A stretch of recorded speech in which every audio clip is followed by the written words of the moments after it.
Welcome to HealthyAyurveda.com. I'm Dr. Dhaliwal, Vedic Sage. Today we'll talk about 6 basic management goals from an Ayurvedic perspective. In our last video, we discussed 20 qualities. We pointed out that out of the 20 qualities, 8 qualities are considered the most powerful. And because of that, these 8 qualities are considered Vidya. Vidya being the most potent and most powerful of the 20 qualities. However, from these 8 qualities, the 6 that we're going to discuss today are light, heavy, dry, oily, hot, and cold, which arises 6 methodologies explained by Caraka. Langhana, being predominantly of the light quality, is reducing and lightening. Brimhana, being of the heavy quality, is growth promoting and building. Rukshana, being of the dry quality, is obviously drying. Snehana, oleation or oiling, being predominantly of the oily quality. Svedana, which is sweating, is that of the hot quality. And finally, stambhana, which creates compactness and firmness, is that of the cold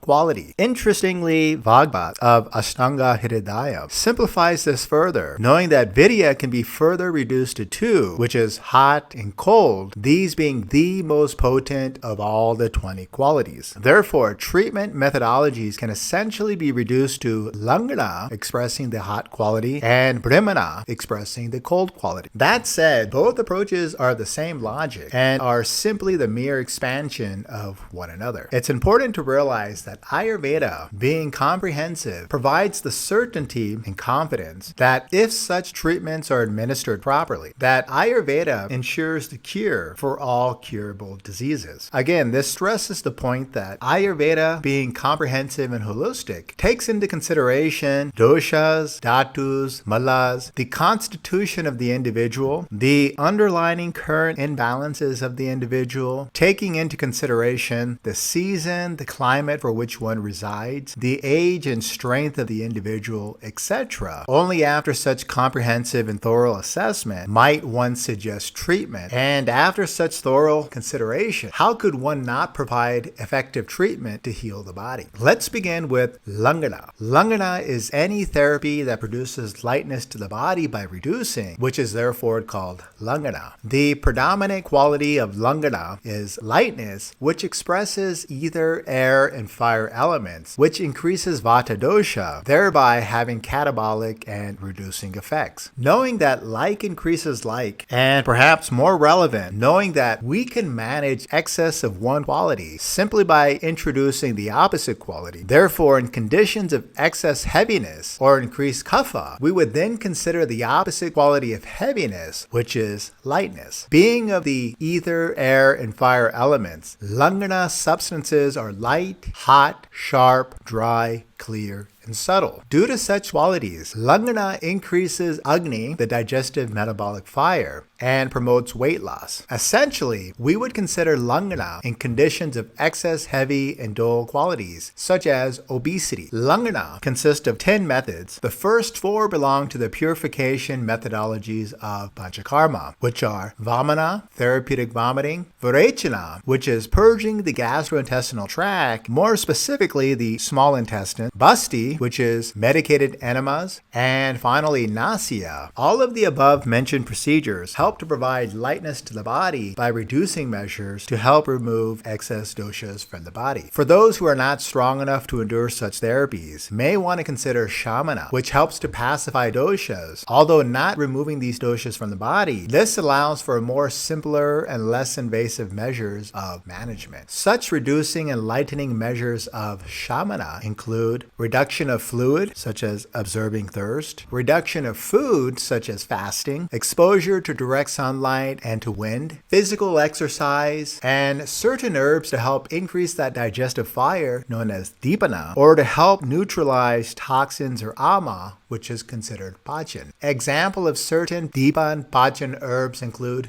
ginger, pepper, chitrak, etc. Brimhana, or any procedure or treatment which increases body weight weight and strength is called brimhana. The predominant quality of brimhana is heaviness, which expresses water and earth elements, which increases kapha dosha, thereby having anabolic actions which nourishes and builds bodily tissue. Knowing that we can manage excess of one quality simply by introducing the opposite quality, we may consider in conditions of excess lightness or increased vata dosha, consider the opposite of lightness, which is heaviness. Being of water and earth elements, brimhana substances are heavy, cool, soft, oily, gross, sticky, slow, static, and slimy. Therefore, brimhana nourishes, builds tissue, and provides strength, and is indicated for conditions of excess vata, such as emaciation and consumptive disorders. Simple examples of heavy substances are shatavari, ashwagandha, bala, vidari, especially when these substances are taken with milk and or ghee. So this covers the first of the 6 therapeutic methods of Ayurveda. The following 4 methods can be thought of as an expansion of the first 2 methods. For example, as explained above, langhana helps to reduce excess kapha while increasing vata dosha. Similarly, rukshana or dryness along with svedana, which is sweating, both help to reduce kapha dosha. Equally the same, brimhana helps to reduce excess vata dosha while increasing kapha dosha. Likewise, snehana, which is oleation, and stambhana, which is firming, both help to reduce excess vata dosha. Rukshana is the therapy by which oily, sticky, and fatty constituents of the body are dried up and reduced, being predominantly of the air element and dry quality. And intuitively knowing that dryness helps to balance excess oiliness, we would consider rukshana to help reduce kapha conditions such as reducing weight, reducing edema, reducing excess fat, and cholesterol. Rukshana substances are dry, light, rough, hot, sharp, and hard. Examples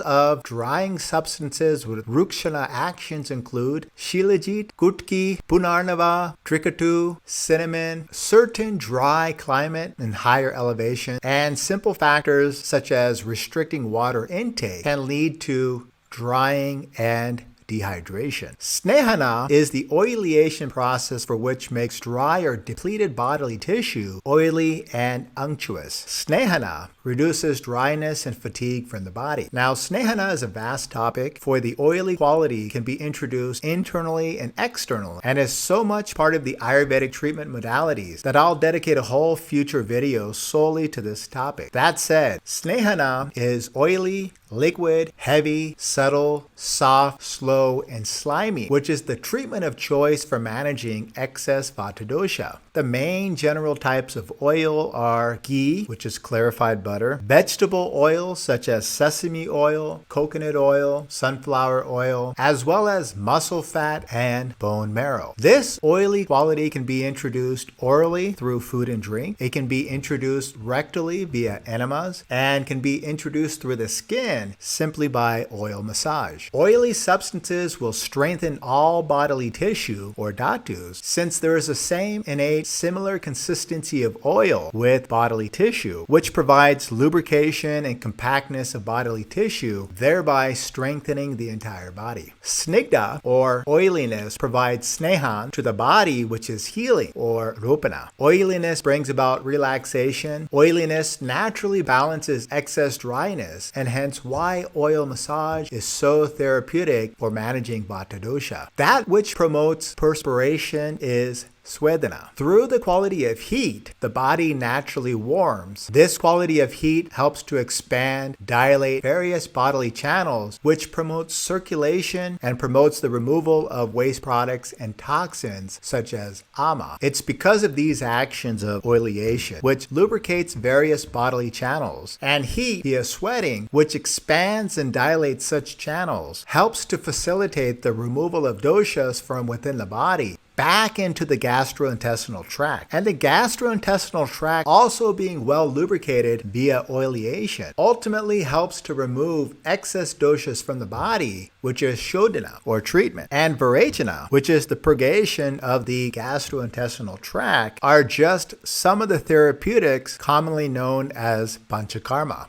Substances which promote sweating, or svedana, are predominantly of the fire element, having qualities of hot, sharp, dry, light, subtle, and mobile, which helps to reduce excess cold and stagnation of kapha dosha. Examples of substances which promote svedana include ginger tea, hot soups, hot spices, peppers, running and exercise, sitting before a fire, sweat lodge, or simply just getting bundled up in blankets. All are part of svedana, which increases the heat and therefore promotes perspiration. Stambhana literally means stopping, which implies reducing, stopping excess flow of bodily fluid via constriction, contraction, and or coagulation. The predominant element is water, and the predominant quality is cold, which helps to pacify the excess mobile quality of vata, thereby creating firmness, stability, and sturdiness to the body. This is beneficial in certain conditions of vata, such as insomnia, tremors, and other conditions of excess mobile and spreading qualities of vata dosha. Substances which promote stambhana include nutmeg, dagara, jatamamsi, and meat. Okay guys, this was just a brief video simply introducing the 6 basic therapeutics or the management goals from an Ayurvedic perspective. Hope you've enjoyed, and until next time,